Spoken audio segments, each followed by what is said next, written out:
성경 안 읽고 뭐하니? 오늘은 에스라 학개 스가랴. 에스라라고 하는 이름은 하나님이 도우신다. 자, 이런 뜻을 가지고 있습니다. 자, 버튼 하나 눌러보시면 자, 한번 읽어보겠습니다. 시작. 율례학자요 학자 겸 제사장인 에스라. 하늘의 하나님의 율법의 완전한 학자 겸 제사장 에스라. 자, 이게 에스라 7장에 보면 에스라에 대한 그 설명이 이렇게 나와 있어요. 그래서 에스라는 율례학자, 그리고 학자 겸 제사장, 그리고 하나님의 율법의 완전한 학자 겸 제사장이다. 자, 이렇게 계속 반복을 하면서 이야기하고 있는데, 에스라는 페르시아 국내에 능숙한 서기관이었습니다. 그게 학사 또는 서기관이라고 얘기하는데, 대제사장 아론의 16대 손이었다. 그리고 율법에 능숙한 율법 학자 겸 제사장이었다고 성경에 계속 다 나오고 있습니다. 자, 에스라는 유대인들이 말하는 3대 랍비가 있는데, 에스라, 힐렐, 가말리엘. 자, 이 세 분을 그냥 랍비라고 하지 않습니다. 민족의 선생, 민족의 스승이다 해서 랍반이라고 불러요. 그 시조가 에스라입니다.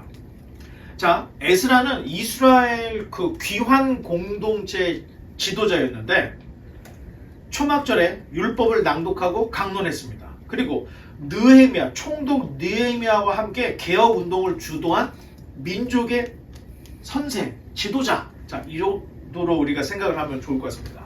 에스라는 하나님의 말씀을 세상 그 무엇보다도 중요하게 여긴 사람이었습니다. 그리고 기도하는 사람이었습니다. 이게 어렵습니다, 여러분. 기도를 하는 사람은 말씀을 등한히해요. 그 말씀에 너무 또 집중하는 사람은 기도를 또 등한히 하게 된다는 거예요. 그런데 에스라는 이 두 가지의 균형을 잘 맞추고 있는 사람인데, 우리가 가지고 있는 성경에 제일 긴 절을 가지고 있는 성경이 하나 있어요. 뭔지 아세요? 무려 절이 176절까지 돼 있어요. 어디에 있을까요? 시편에 있습니다. 시편 119편이 176절로 우리가 가지고 있는 성경에서 제일 긴 절을 가지고 있는데, 표지에 뭐라고 써있냐면 에스라의 시편이라고 되어 있어요. 자, 시편은 기도문이죠. 또 찬송가의 가사이기도 하죠. 기도를 하지 않는 사람은 이렇게 길게 시를 쓸 수가 없는 거예요. 기도를 하는 사람이었기 때문에 이렇게 긴 시를 우리가 썼다, 이렇게 생각할 수 있습니다. 다음 그림을 보면 에스라서는 본래 에스라, 느헤미야가 한 권이었던 것을 오리겐이라는 학자, 제롬이 이 성경을 에스라, 느헤미야로 구분을 했던 거예요. 자, 사무엘상하도 구분이 됐죠. 단 이름이 똑같아요. 사무엘상, 사무엘하. 똑같은 성경이 열왕기상, 열왕기하로 구분이 돼 있죠. 지난 시간에 봤던 역대상, 역대하. 그런데 에스라, 느헤미야는 쪼개졌는데 이름이 달라. 에스라, 느헤미야. 이유가 있습니다. 에스라라고 한 이유는 에스라가 주도한 내용이 기록이 되어 있기 때문에 에스라라고 한 거고, 느헤미야라고 한 것은 느헤미야가 주도를 했기 때문에 썼는데, 보통 역사는 3인칭 내러티브로 기록되어 있어요. 그가, 그는 이런 식으로 되어 있죠. 아니, 그런데 에스라, 느헤미야에서는 내가라고 하는 1인칭 내러티브가 있다는 거예요. 그러니까 에스라서에 내가 할 때는 에스라 자신을 얘기하는 거고, 느헤미야에서 내가 할 때는 느헤미야를 얘기한다는 거예요. 여러분들이 이런 것들을 이제 조금 기본적으로 알고 있으면 에스라, 느헤미야서를 읽을 때 잘 읽을 수 있고, 자, 에스라서는 총 10장. 그렇게 어려운 장은 아닙니다. 자, 주제를 한번 넘겨보면, 자, 주제를 한번 읽어보겠습니다. 시작. 제1, 2차 귀환과 성전 재건. 자, 1장부터 6장까지는 1차 귀환과 성전 재건에 대한 이야기를 기록하고 있고, 7장부터 10장까지는 2차 귀환과 율법 재건에 대한 이야기를 우리에게 전해주고 있습니다. 자, 그러면 1장부터 6장까지는 1차 귀환의 주역이었던 스룹바벨, 대제사장 여호수아가 언급이 돼요.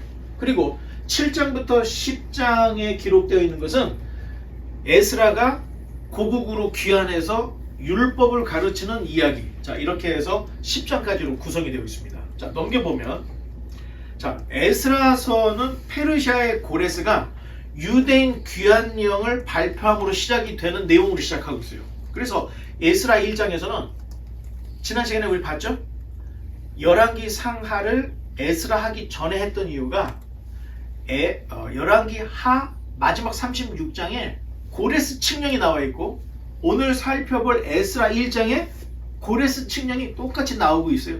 약간의 문장의 약간의 차이가 있지만 내용으로 봤을 땐 똑같은 내용으로 시작을 하고 있습니다. 그래서 역대 상하, 에스라, 느헤미야를 에스라가 썼을 거다 이렇게 추정을 합니다. 자, 귀환한 유대인들은 성전 건축 방해로 인해서 재건 사업이 멈추게 됩니다. 자, 이때 학계, 스가랴 두 선지자가 일어나서 왜 성전 건축을 등한히 하느냐? 마무리를 왜 안 짓느냐? 자, 이런 사역으로 일어나요. 그래서 에스라 4장을 읽고 잠깐 멈춰야 돼요. 학계, 스가랴서를 보고 다시 5장으로 넘어가면 잘 연결해서 역사와 예언서를 우리가 이렇게 잘 연결해서 읽을 수가 있습니다. 이 두 선지자는 다리오 왕 제2년, 학계는 8월쯤에 예언을 시작했고요. 스가랴는 2달 후인 10월쯤에 사역을 시작해요. 한 2달 간격으로 시작을 했던 걸 볼 수가 있죠. 그래서 결국에는 성전이 언제 완공이 되냐면 다리오 6년. 여러분 따라해보세요. 516. 516 한국 역사에 516 혁명이라고 들어봤죠. 516에 무너졌던 예루살렘의 성전이 516에 다시 재건이 돼요. 자, 여러분들 이런 걸 좀 알고 있으면, 자, 이때 재건된 제2 성전을 수룹바벨 성전이라고도 합니다. 그러면 예수님 시대에도 성전이 있었죠. 그때 그 성전은 헤롯의 성전이라고 불러요. 사실 수룹바벨이 지은 제2 성전은 너무 보잘것없는 상태였던 거예요. 그런데 헤롯은 굉장한 건축가였어요. 그래서 헤롯이 거의 한 오랜 동안 시간을 투자하고 이 돈을 투자해서 이 수룹바벨의 이 작았던 이 성전을 헤롯이 엄청나게 증축을 해놨습니다. 그래서 지금 남아있는 통곡의 벽이나 지금 있는 어떤 그 성전은 어찌 보면 헤롯이 증축한 성전의 일부들이다. 자, 이렇게 생각을 하면 됩니다. 자, 그 다음 그림을 넘어가면, 자, 에스겔 선지자 누구죠? 다니엘이 먼저 잡혀갔죠? 그리고 에스겔이 잡혀갔잖아요. 그리고 에스겔은 588년 7월 31일 저녁에 와이프가 죽었잖아. 그날 예루살렘 성전이 함락이 됐던 거예요. 자, 그 에스겔 선지자는 이스라엘 백성의 모습을 지금 그림처럼 골짜기에 마른 뼈들 같다고 얘기를 하고 있어요. 에스겔 37장에. 그리고 새 생명에 대한 희망은 하나님 손에서 시작이 되고, 하나님의 손에 의해서 너희가 고향 예루살렘으로 돌아갈 것이다 라고 하는 메시지를 전하고 있어요. 그런데 바벨론으로 잡혀간 마른 뼈와 같은 유대인들, 이 유대 포로민들에게 기적 같은 일이 벌어졌습니다. 자, 자신들을 포로로 잡아갔던 이 느부갓네살이 죽고 후계자로 에월 무로닥이라는 사람이 등극을 했는데, 에월 무로닥이 37년째 포로에서 잡혀와서 감옥에 있던 요야긴을 석방해줘요. 그리고 유대의 왕으로 대우를 해줘서 평생 왕의 식탁에서 식사를 하고 편안하게 살다가 죽었어요. 예레미야가 얘기했잖아요. 바벨론이 오면 포로로 잡혀가라. 그러면 괜찮다, 안 죽는다 했는데 진짜 시드기야는 끝까지 저항을 하다 어떻게 됐어요? 눈이 뽑히고 두 아들이 죽고 질질질질 포로로 끌려가서 그냥 죽게 된 거예요. 그런데 여호야긴은 항복하고 포로로 잡혀갔더니 결국에는 왕의 대접을 받고 평생 행복하게 살다가 죽었던 것 같습니다. 자, 유대인의 왕으로서 대접을 받다가 죽은 거예요. 그런데 이 일이 유대 포로민들에게 해방에 대한 희망이었다는 거예요. 자, 마른 뼈와 같은 유대인들, 미래가 없다는 거예요. 소망이 없다는 거예요. 살 수 있는 기미가 없다는 거예요. 그런데 요야긴이 감옥에서 나오게 되었고 왕으로서 대접을 받는 사건을 통해서 유대민들은 돌아갈 수 있다고 하는 희망을 얻게 된 거예요. 그러다가 바벨론이 페르시아에게 복속을 당했죠. 바벨론 고레스가 그 유프라테스 강을 수위를 낮췄더니 바벨론의 하수구가 발견이 돼서 그 페르시아 군대가 들어가서 그냥 한날 저녁에 벨사살이 죽고 그냥 나라가 바뀌어버렸다, 이런 얘기를 했는데, 마른 뼈와 같던 유대인들의 희망이 현실이 되는, 바벨론이 정말 무너진 거예요. 그거는 세계 100대 뉴스에 들어갈 소식인 거예요. 여러분들이 EBS에 보면 바벨론 그 영상이 있는데 정말 대단해요. 그래픽으로 다 버전을 해서 우리에게 보여주는데, 여러분 바벨론이 얼마나 대단했던 성인지를 보고 싶으면 EBS에 바벨론이라고 한번 쳐서 보시면 볼 수가 있는데, 그 성이 함락이 됐다는 거예요. 유대인들은 절대 이 성은 함락되지 않는다고 생각을 했는데 바벨론이 무너지고 페르시아 시대가 되는 거예요. 자, 바사의 고레스 원년, 고레스가 왕이 된 1년 후에 해방령을 딱 선포를 하는데, 유대인들은 진짜 예루살렘으로 귀환하게 되는 꿈과 같은 일이 벌어졌던 거예요. 자, 버튼 하나 눌러보면, 자, 좀 길지만 한번 읽어보겠습니다. 시작. 바사왕 고레스 원년에 여호와께서 예루살렘의 예레미야의 입을 통하여 하신 말씀을 이루게 하시려고 바사왕 고레스의 마음을 감동시키심에 그가 온 나라에 공포도 하고 조소도 내려 이르되, 바사왕 고레스는 말하노니 하늘의 하나님 여호와께서 세상 모든 나라를 내게 주셨고 나에게 명령하사 유다 예루살렘의 성전을 건축하라 하셨나니, 이스라엘의 하나님은 참 신이시라. 너희 중에 그의 백성된 자는 다 유다 예루살렘으로 올라가서 이스라엘의 하나님 여호와의 성전을 건축하라. 그는 예루살렘에 계신 하나님이시라.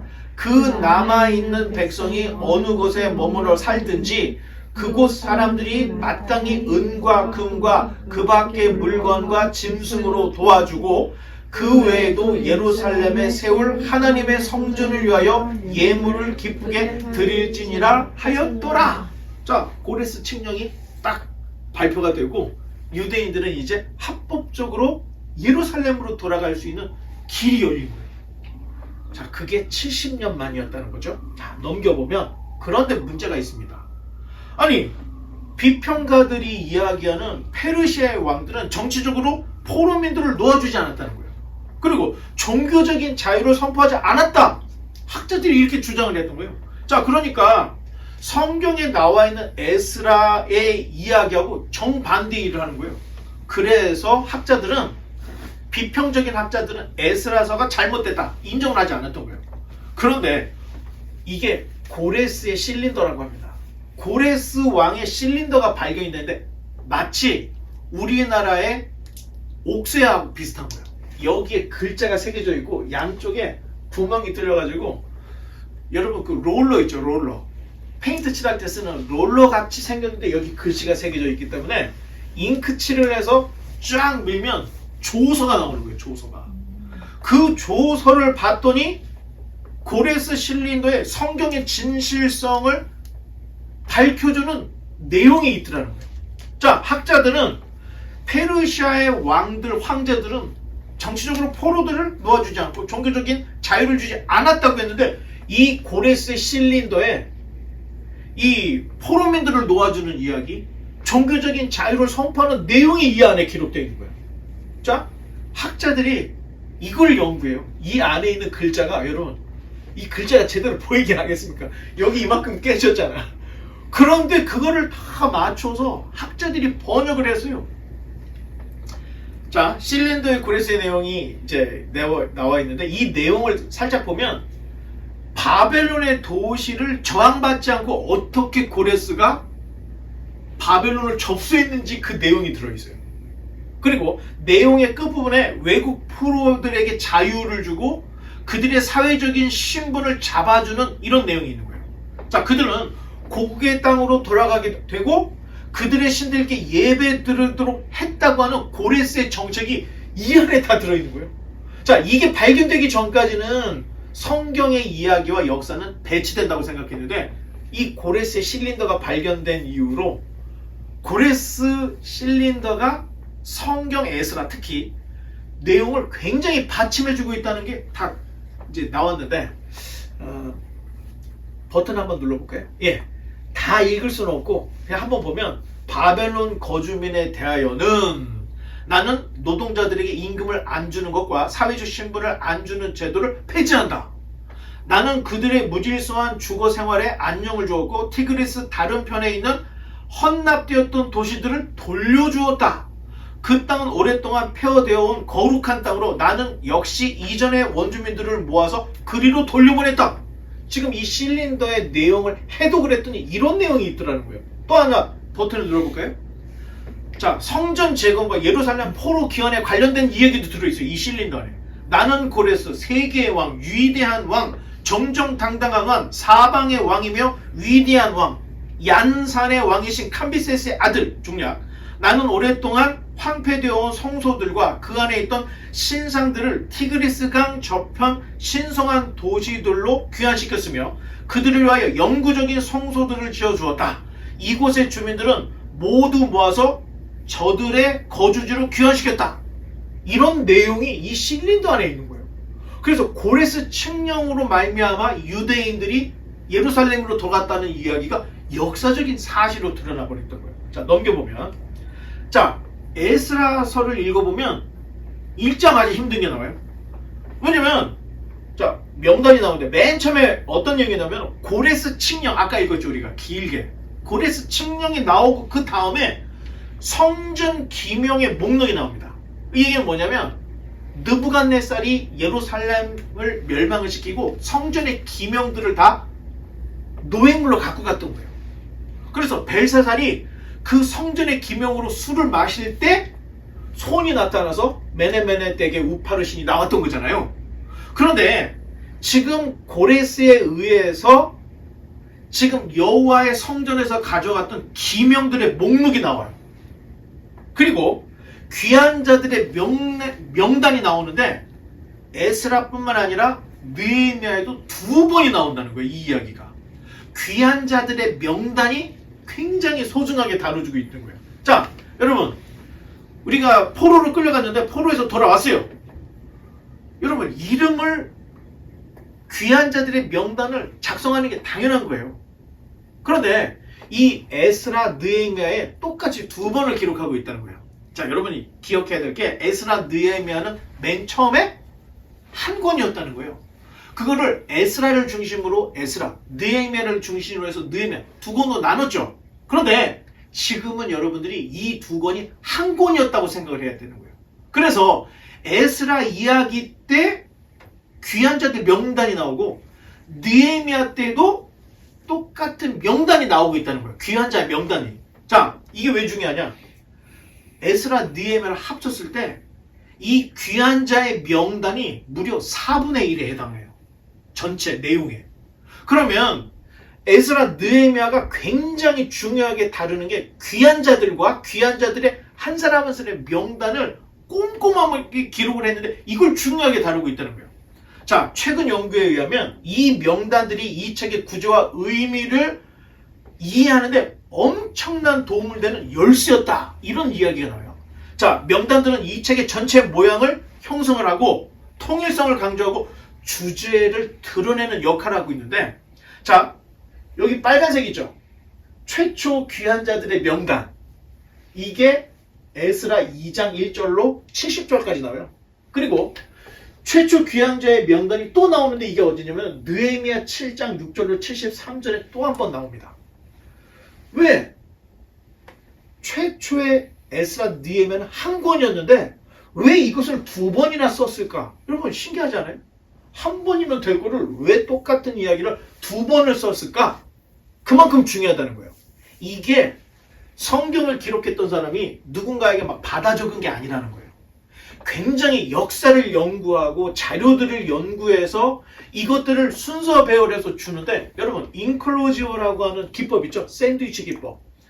자, 맨 위에 있는 귀환자 명단과 아래에 있는 귀환자 명단 사이의 내용, 세 개 내용을 부각을 시키기 위해서 했는데 버튼 하나 눌러볼까요? 자, 에스라 3장부터 6장까지는 수룹바벨이 고레스와 다리오 왕의 명령에 의해서 성전 재건을 하라고 하는 명령이 나와요. 그리고 두 번째, 에스라 7장부터 10장까지는 에스라가 아닥사스다 왕의 명령에 의해서 이스라엘이라고 하는 공동체를 재건하라고 하는 명령이 나와요. 세 번째, 느헤미야 1장부터 6장까지는 느헤미야가 아닥사스다 왕의 명령에 의해서 예루살렘의 성벽을 재건하는 내용이 나온다는 거예요. 자, 두 개의 귀환자들 명단 사이에 이 세 가지, 성전 재건, 공동체 재건, 예루살렘의 성벽 재건, 세 가지 일을 담고 있다는 거예요. 이 이야기는 뭐냐면 위아래의 인클로지오, 샌드위치 사이에 가장 부각해야 될 중요한 내용을 세 가지 이 이야기를 우리에게 전해주고 있다는 거예요. 자, 여러분 성경을 읽을 때 족보가 나왔어. 여러분 재밌어요, 재미없어요? 하나도 재미없어요. 아니 그냥 집어 던지고 싶은 거야. 재미가 너무 없으니까. 그런데 이 명단은 사실에 준한 것이고, 그리고 그 사실 안에 이 세 가지 사건을 부각시키기 위한 기법이었다. 자, 여러분들이 이렇게 좀 생각을 해보면 이 내용이 굉장히 중요한 내용이구나, 자, 하는 것을 우리가 볼 수가 있는데, 좀 넘어가서, 자, 귀환자들을 이렇게 조사를 했더니 한 42,000명의 거대한 공동체가 되는 거야. 포로에서 돌아온 사람들이 한 42,000명 정도요. 그러면 저거에 많아요. 1차, 2차, 3차. 1차는 수룹바벨과 함께 귀환을 했고, 2차는 에스라와 함께 귀환을 했고, 세 번째 3차는 느헤미야와 함께 귀환을 했어요. 명단에 의해서 다 조사를 했더니 한 42,000명 정도가 귀환을 했는데, 여러분 42,000 하니까 많은 것 같지만 지금 바벨론과 페르시아에 퍼져있던 유대인들이 20만이었다는 겁니다. 4분의 1만 돌아온 거예요. 4분의 1만. 그거 참 신기하죠. 아니 예수님의 그 씨 뿌리는 자 비유에도 좋은 땅, 뭐 돌짝밭, 가시밭, 예? 뭐 이런 거 할 때 아니 4분의 1만 열매를 맺더는 거예요. 근데 꼭 20만 중에서 42,000명 정도니까 4분의 1만 돌아왔는데, 야 여러분 우리가 기억해 드릴 게, 이사야 40장에서 66장을 볼 때 무슨 얘기를 했냐면, 아니 이사야가 백성들을 향해서 야 너희들 왜 그렇게 살아? 돌아와야 돼. 거기서 천년 만년 살 것처럼 생각하면 안 돼. 돌아와야 돼 라고 하는 이야기를 왜 썼느냐, 더 큰 나라 선진국으로 포로로 잡혀갔더니 돌아오고 싶지가 않은 거야. 교육 환경이 좋아. 그리고 먹고 살기가 너무 좋아. 그러니까 이 불모지 같은 예루살렘으로 돌아오고 싶지 않은 사람이 4분의 3이었다는 거예요. 그래도 팔 걷어붙이고 돌아왔던 사람들을 보니까 유다인들, 레위인들이 있더라는 거예요, 그 안에. 자, 이런 걸 생각해보면, 성경에 왜 그 이사야가 40장에서 66장에서 왜 안 돌아오느냐고 호통을 쳤던 이유를 알게 되는 거고, 그리고 이 내용들을 봤을 때, 다 안 돌아오고 다들 뺀질뺀질하게 있었구나, 이런 걸 볼 수 있다는 겁니다. 자, 그림을 또 한번 넘겨볼까요? 재건과 반대인데, 사실 이게 이제 스토리를 보여주려고 이제 넣는 건데, 요게 지금 에스라 4장 4절로 16절까지 나와 있어요. 자, 문제는 하나님의 일을 하는데 방해가 있을까요, 없을까요?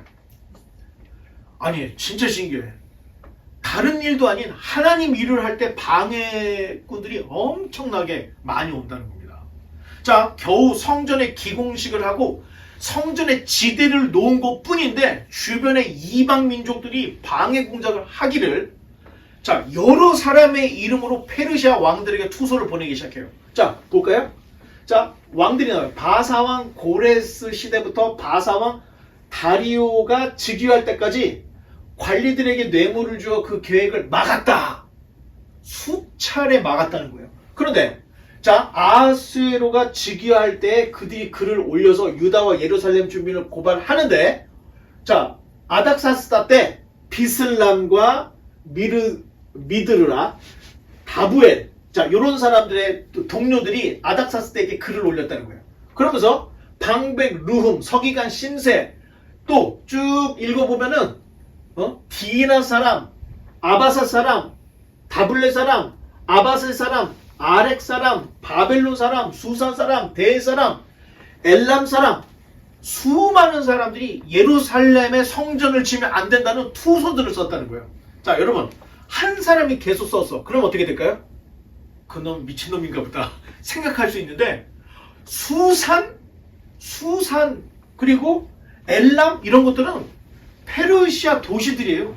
그러니까 엄청나게 많은 사람들이 투서를 써서 왕에게 예루살렘을 짓게 하면 안 된다고 하는 그 투서를 고레스부터 다리오 때까지 계속 써냈다는 거예요, 사람들이. 자, 성전 짓는 게 그렇게 쉬운 게 아니었다는 거예요, 여러분. 그냥 국고에서 지어주겠다. 저기 고레스가 얘기했으니까 그냥 돈 받아서 지었나 보다 생각하는데 그게 아니었다는 거예요. 그 주변에 있는 사람들이 방해 공작을 하고 안 될 것 같으니까 다른 데 전화까지 해가지고 연락해가지고 당시에 페르시아의 곳곳에 있는 수많은 사람들이 예루살렘 성전을 지면 안 된다는 투서들이 엄청나게 다방면으로 왔다는 거예요. 자, 그랬더니 어떻게 됐어요? 공사가 중단이 됐어요. 자, 14년이 지날 정도로 이 지금 성전 재건의 공사가 딱 멈췄던 거예요. 14년이. 자, 그때 학개와 스가랴 선지가 일어나서 성전 재건을 독려하는 사역을 시작해요. 자, 다음 넘겨보면, 자, 학개라고 하는 이름은 나의 축제, 나의 절기라는 뜻인데, 아마 그 부모가 오랜 포로 생활 중에 귀환의 날, 예루살렘으로 돌아갈 것을 기대하며 나의 축제, 나의 절기, 그래서 학개라고 지은 게 아닌가 이렇게 추정을 합니다. 아마도 학개 선지자는 1차 포로 귀환, 스룹바벨과 함께 왔던 1차 귀환자예요. 그러다니까 나이가 굉장히 많은, 연세가 높은 선지자였구나, 이런 걸 볼 수가 있어요. 그래서 학개는 스가랴 또는 말라기와 함께 귀환 이후에 사역을 하던 선지자였어요. 성전 재건을 독려하는 사역을 했습니다. 자, 성전을 재건하기 위해서 돌아온 귀환 공동체에 성전 재건이 쉽지 않다는 것을 볼 수가 있습니다. 자, 다음 넘겨보면 학개서는 총 몇 장이에요? 2장밖에 안 돼요. 여러분들이 지금이라도 읽을 수 있어요. 자, 자, 주제를 한번 넘겨보면, 자, 주제를 읽어보겠습니다. 시작. 성전을 재건하자. 그 일을 위해서 선지자로 부름을 받았는데 1장에선 성전 건축의 우선순위, 2장에서는 진정한 성전이란, 이 두 가지 이야기를 하고 있습니다. 넘겨보면, 자, 성전 건축의 방해를 받자 유다 그 귀환민들 중에 이런 말들이 돌기 시작했어요. 아, 성전을 지을 때가 아직 안 되었나 보다. 너무 힘드니까. 또 하나님이 우리와 함께 하지 않는 게 아니야? 이런 이야기. 또 성전 건축이 하나님 뜻이 아닌 것 같은데? 이런 이야기. 수룹바벨하고 대제사장 여호수아가 시원찮아서 그래. 이런 이야기. 자, 이런 말들은 뭐 우리가 살아가는 이 국가나 뭐 회사나 이런 데서도 충분히 일어날 수 있는 뒷담들이죠. 자, 뒷담들. 자, 이에 대해 학개 선지자가 딱 일어나서 말하기를, 자, 귀환민들은 자기 집들을 짓고 있으면서 왜 성전을 짓고 있지 않느냐. 자, 14년 동안 성전이 방치가 돼 있던 거야. 짓다 말고. 그럼 다 뭐 했냐? 자기네 집 가서 자기네 집을 짓고 있는 거야, 다들. 그러니까 학개가 일어나서 성전이 지금 짓다가 말고 저러고 있는데 너희들은 너희 집만 지금 지으면 다냐? 하면서 학개가 일어나서 양심을 찌르는 그런 이야기를 했던 거예요. 자, 이러한 형편에서 학개 선지자는 성전 건축은 하나님의 뜻이야. 하나님이 우리와 함께 계시다.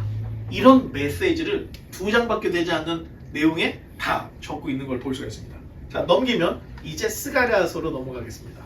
자, 스가랴라고 하는 이름은 여호와께서 기억하신다라고 하는 뜻이에요. 스가랴는 바벨론 포로 중에 태어난 아주 젊은 선지자, 학개는 나이 많은 선지자, 이 스가랴는 젊은 선지자 이렇게 생각하면 돼요.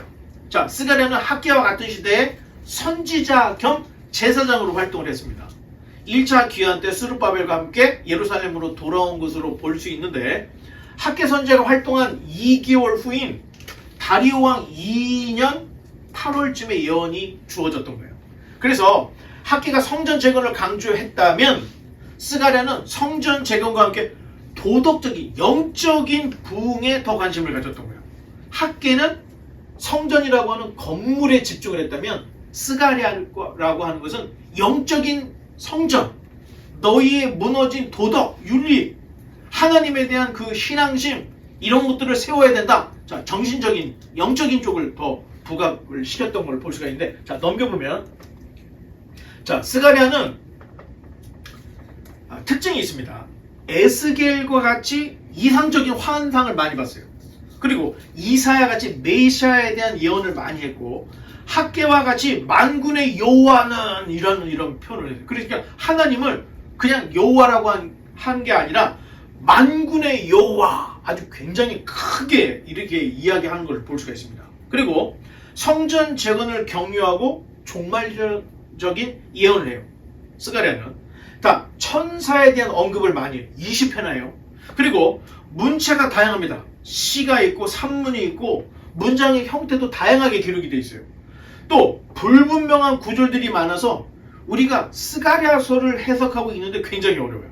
스가랴서가 어려운 이유는 평범한 예언으로는 백성의 주목을 받을 수 없기 때문에 아주 강력한 신비한 상징적인 그런 것들을 보여주고 있어요. 자, 그림과 같이 역사란 이게 뭐죠? 무슨 그림이에요? 롤러코스터. 인생이 역사가 이렇다는 거예요. 내리막길도 있어. 짜릿하지. 근데 올라가고 힘겹게 올라가야 되는 부분도 있다는 거예요. 지금 이 귀한 민들이 성전을 짓는 게 지금 높이 지금 올라가려고 하는 그 안간힘을 쓰고 있는 인생의 콜러스터라는 거예요. 롤러코스터라는 거예요. 이것을 이기면 짜릿하게 내려가는 내리막길이 있다. 자, 이런 것들을 보여주기다 보니까 스가랴서는 다른 성경보다 되게 어렵게 기록이 되어 있습니다. 자, 넘겨보면, 자, 스가랴 선지자가 말하기를 성전 건축은 사람의 힘으로 능으로 수단으로 되는 것이 아니라는 거예요. 성령으로 되는 거다. 여호와의 신으로 지어지는 거다. 여러분, 우리가 지금 예배당 옮기려고 하는데 이게 보통 힘든 게 아니에요.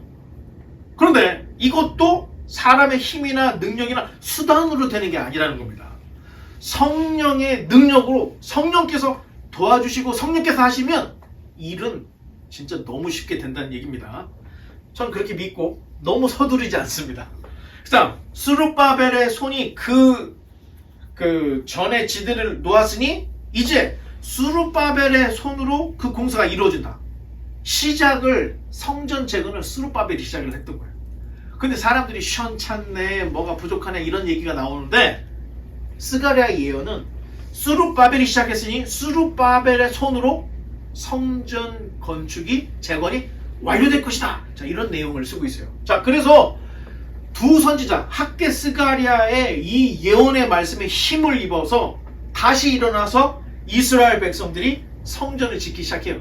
14년이라고 하는 공백기를 깨고 다시 성전을 재건을 하기 시작했습니다.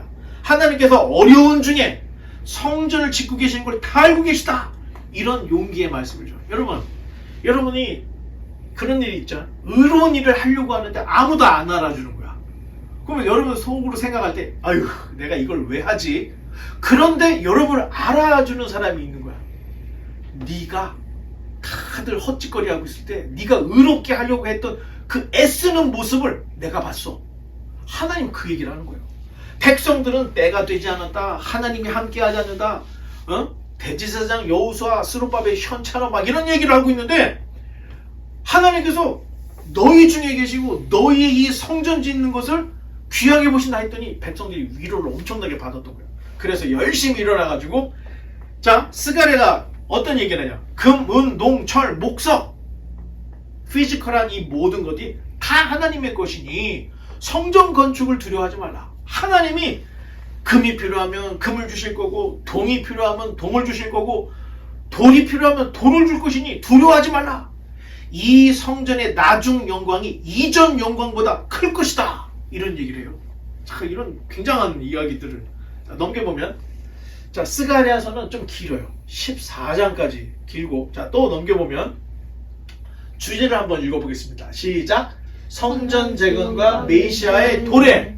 자, 1장부터 8장까지는 성전 공사 중의 예언, 그리고 예언자가 본 8가지 환상에 대한 설교를 하고 있습니다. 그리고 9장부터 14장까지는 성전 완공 이후의 예언, 그리고 이방의 심판과 이스라엘의 미래를 얘기해요. 그러니까 할 말이 많았던 거예요. 14장까지.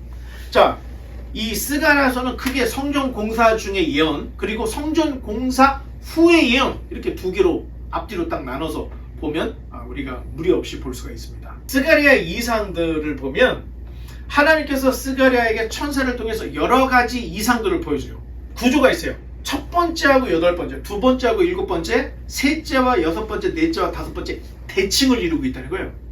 자, 이런 대칭들이 있다는 것을 여러분들이 알고 있으면 성경을 보는데 도움이 되는데, 첫 번째, 붉은 말을 탄 자가 나와요.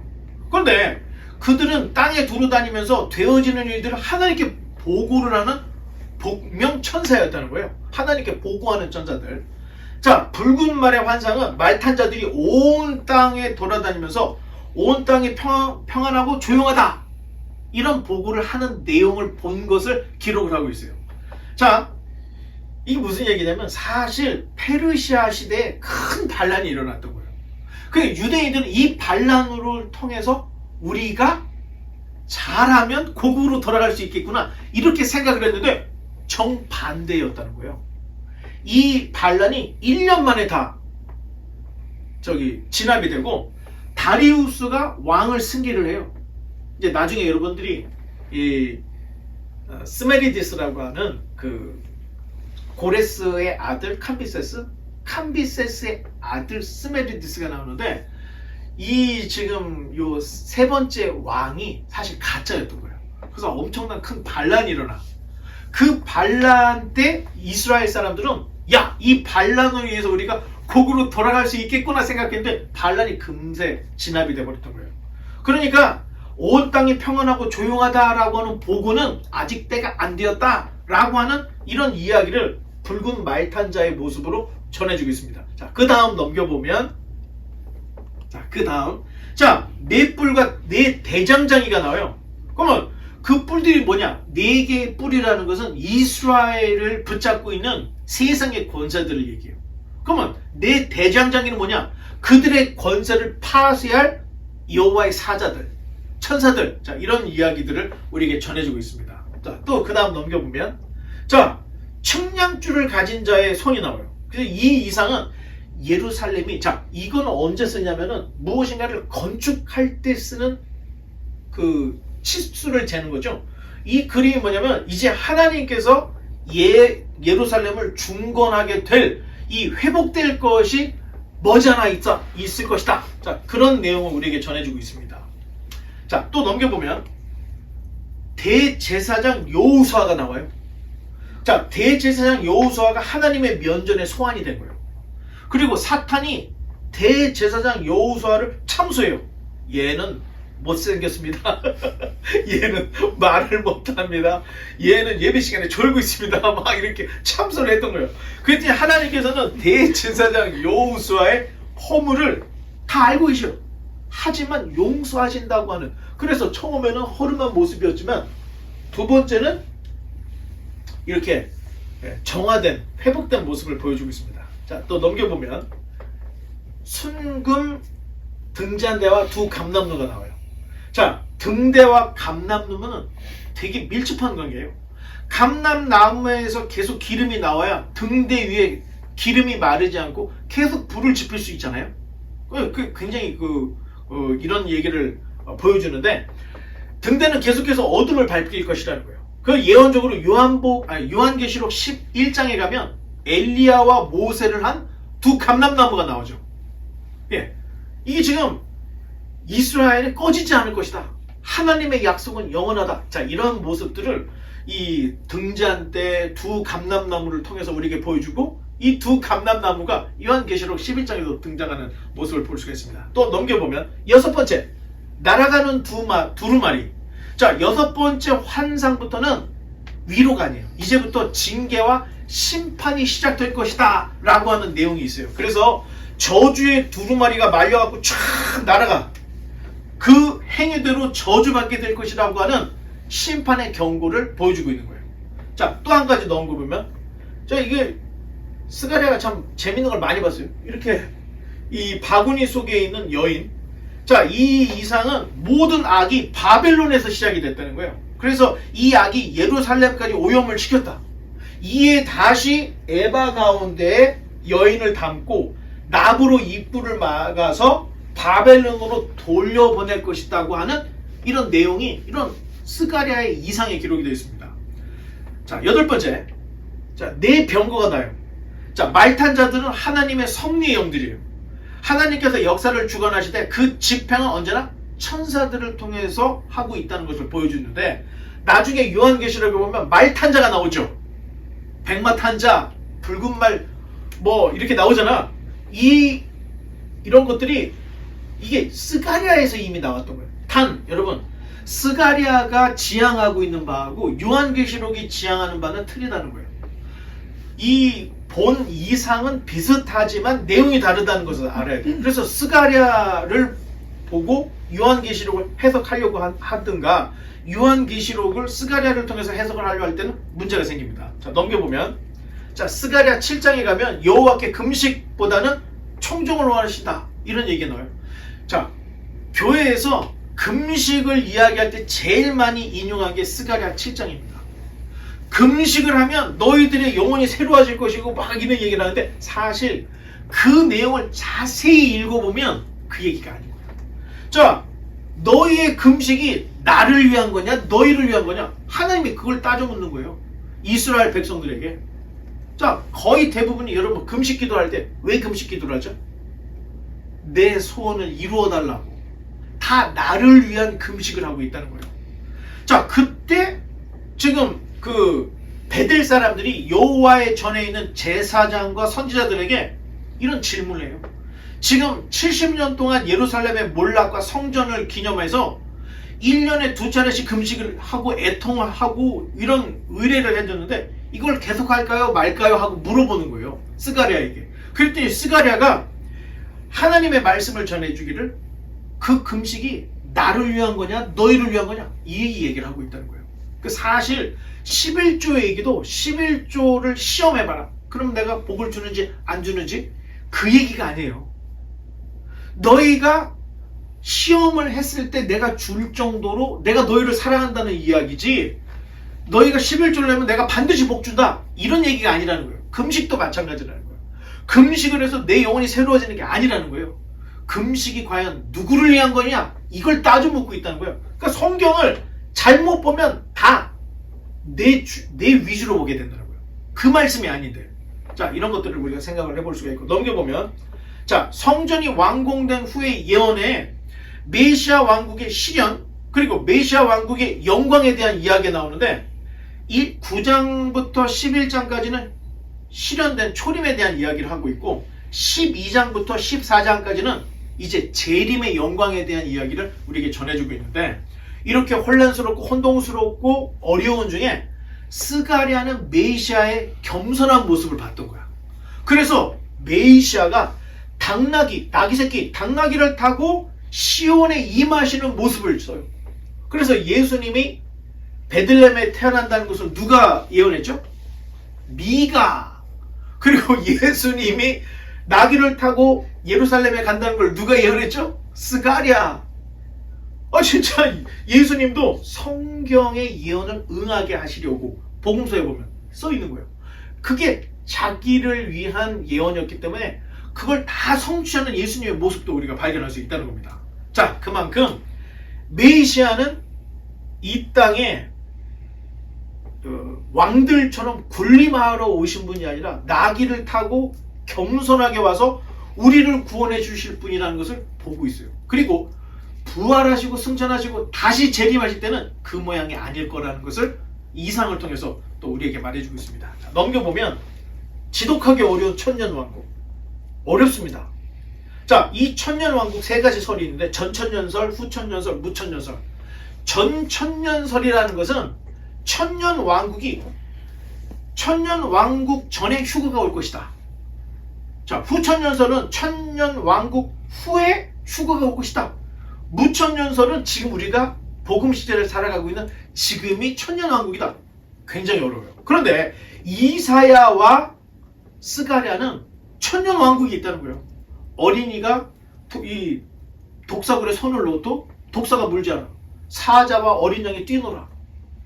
예수님이 재림하기 전에 그런 일들, 이런 일, 천년왕국이 있을 거라는 걸 얘기하는데 요한계시록, 이사야, 스가랴 이 몇몇 선지자들만 우리에게 얘기를 하고 있는 아주 어려운 얘기예요. 그래서 여러분 천년왕국 이야기는 우리가 조금 그냥 오픈을 해놓고 계속 연구를 해 나가야 됩니다. 다음 그림을 넘겨보면, 자, 에스라가 아까 4장까지밖에 안 봤잖아요. 하나 더 넘기면 이제 5장. 자, 선지자 학개와 스가랴를 통한 격려가 끝나고 성전 건축이 시작이 된 거예요. 그래서 스룹바벨과 여호수아가 나서서 성전 재건 공사를 시작을 해요. 그래서 선지자들의 힘이 보태져서 결국 올라가는데, 자, 하나 더 버튼을 눌러보면,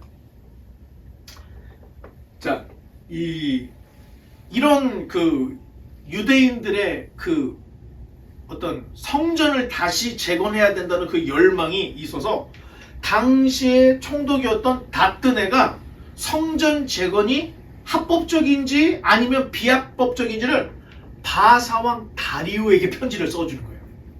다뜨네가. 그랬더니 다리오 왕이 이 편지를 받고, 야, 우리의 선대 왕이 어떻게 했는지 역사를 찾아봐라. 찾아봤더니 고레스 왕이 명령을 했던 기록이 나온 거예요.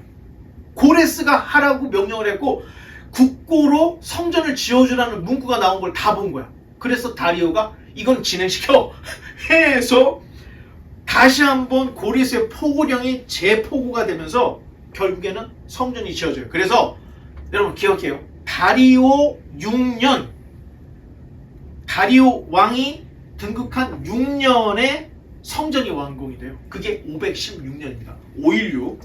자, 그리고 성전 봉헌식을 해가고 그 다음에 유월절과 무교절을 지키는 이야기를, 자, 5장과 6장에서 하고 있고, 하나 더 넘겨보면 7장, 8장에서는 2차 귀환이 나와요. 자, 에스라 그 7장부터는 이제부터가 에스라 얘기야. 그 전까지는 스룹바벨과 대제사장 여호수아에 대한 이야기였는데 7장부터는 에스라 본인의 이야기를 7, 8, 9, 10 4장밖에 안 해요.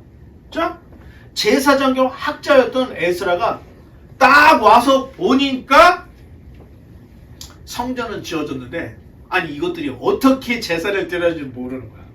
그래서 학사였던 이 에스라가 백성들을 다 불러모으고 이 율법을 강론을 해주는 거예요.